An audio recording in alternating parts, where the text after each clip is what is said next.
Welcome to another episode of Courageous Healing. I am the producer and co-host, Victor Escalante. And joining me as usual in the studio is Adele George. Adele, welcome to another episode. Hey, I'm happy to be here.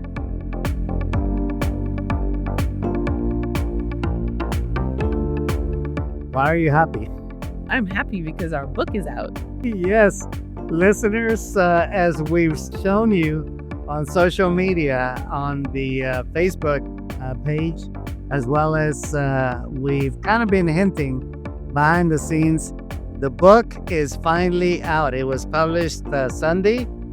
I was personally checking for the availability, public availability. We got the notification on Friday, but they said that it would take about 2 days before it would be available for ordering. And 3 o'clock in the morning Sunday, I checked, and it wasn't available until like 10 or 11 in the morning. I'm just so excited that it's finally out. It's been a labor of love for both of us, and like I've said before, this project was meant for us. Yes. There's no one else that I could imagine having written this book with except for you. And I really, want to just say that, this book it's a labor of love because of what's important to us. And the thing that's important to us and the reason why our podcast and the book is called Courageous Healing is because trauma's hard, and trauma is hard to navigate. And while you may be the victim or the survivor of something traumatic like domestic violence, like myself, listeners, it is your responsibility to heal. And we want to help you with that. And we want to inspire you through that. So we wrote this with that in mind. Well, we had to get in here and we had to really tell the story. So some of it's a little hard to read, but we wrote it in a way where if it's too hard to read, you can skip it. But we really want you to just know that life can be okay, and that you can live a life you love, and that you can heal. And that's an important thing to both of us, to both you and I, Victor, is for people to really understand that they can heal. And I really want people, when they sit down to read this, especially those that have been through something traumatic, to just let that sink in. How do you think writing the book and now putting it out for the world, how do you think that has changed you? I want to hear your thoughts. I know it changed me for sure, and I'll go into my personal observation. But how did you change it though? I think the thing that's changed for me the most is just the openness and compassion. I've never had trouble talking about this, Right. but I've never been open about it. I've never, I'm at a point in my life where I've healed and I've done all the work, but I've never been truly open about what I've been through and what it took to get to where I am today. So I think for me, I don't know that there's been a big change as far as like I'm a completely different person, but I kind of feel like, to use the term, I feel like an open book now. Yeah, And literally. yeah, so I feel like, but I'm very comfortable with that. And I'm very comfortable with wanting to for people to see this. So I'm really happy and I'm really excited that it's here. So as far as what's changed, I think just being comfortable with my story and just being able to cuz look, for me it's 30 years ago and I have a tendency to downplay it, but this was a big deal, and to get to where I'm at today, it was a really big deal. It was huge. I'll tell you how the book changed me, Adele. This was the start of my hard pivot to go from primarily doing corporate work back, coming full circle back into the healing modality, which again I've done for previously.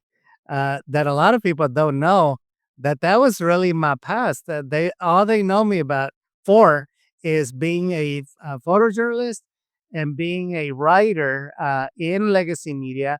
But a lot of people don't know that that's really my first foundation of being an NLP practitioner, healer, and trainer. And so you've been through almost a year-long training, Adele, and you've seen the capacity and the depth that I have in terms of being able to heal someone.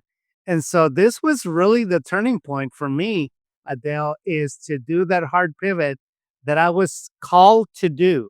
It is a calling that I had, that and this just solidified it and just snowballed my hard pivot into back into the healing modality. So thank you, and thank God for that awakening, for that aha kind of realization that that is time. It's time that we serve those less fortunate that are suffering, and that we empower them and we help them heal.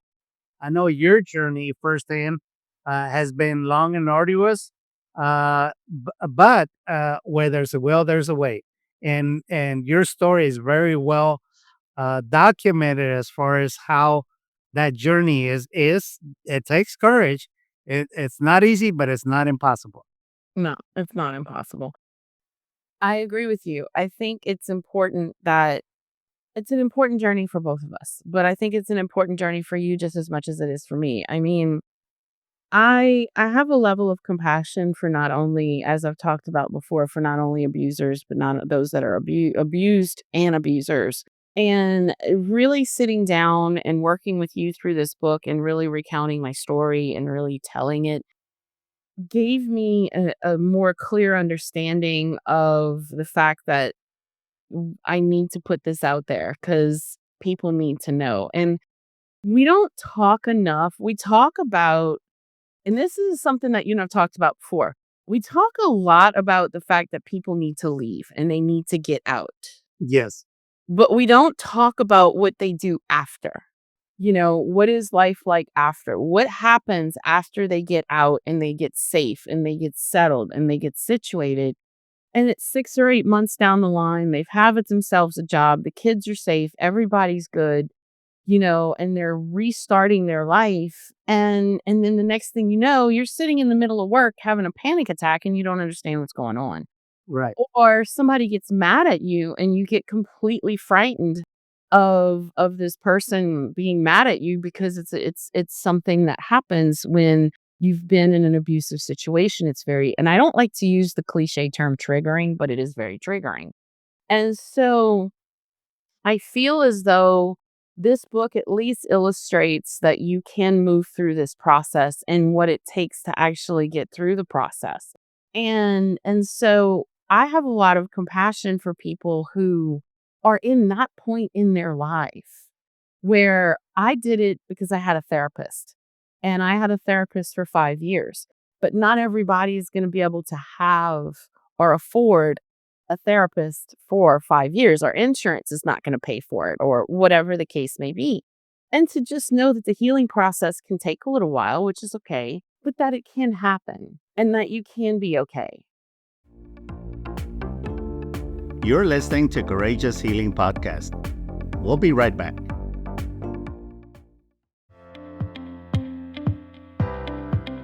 Looking for the perfect soundtrack to bring your project to life?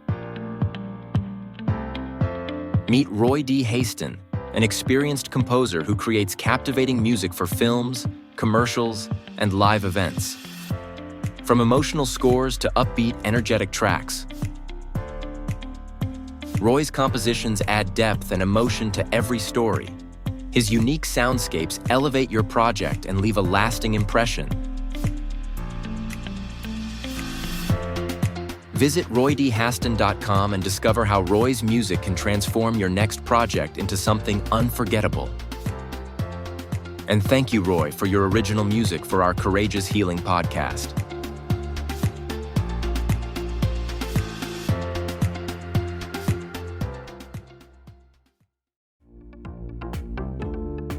We now return you to the Courageous Healing Podcast. And so I think for both of us, where with your wanting to heal people and me wanting to show people that they can heal is valuable. Yes, and we try to hold their hand, guys. All victims of domestic violence, regardless of where you are in your journey. If you have just left your abuser, if you are halfway through the healing process, even if you're towards the end of the process, it's like, what is the awareness that you can take away so that you can accelerate your healing, regardless of where you're at? We hold your hand. We tell you how Adele did it. It may not be necessarily the way that you do it, because in this podcast, we there is plenty of information that you can go back and listen to different episodes on the different modalities that are available, and just simple tips that we give you that are going to be the difference. They're going to make a big impact, and the key here is doing what is manageable, not necessarily change overnight, but just those little steps that you need to take in order to get better, in order to have a life.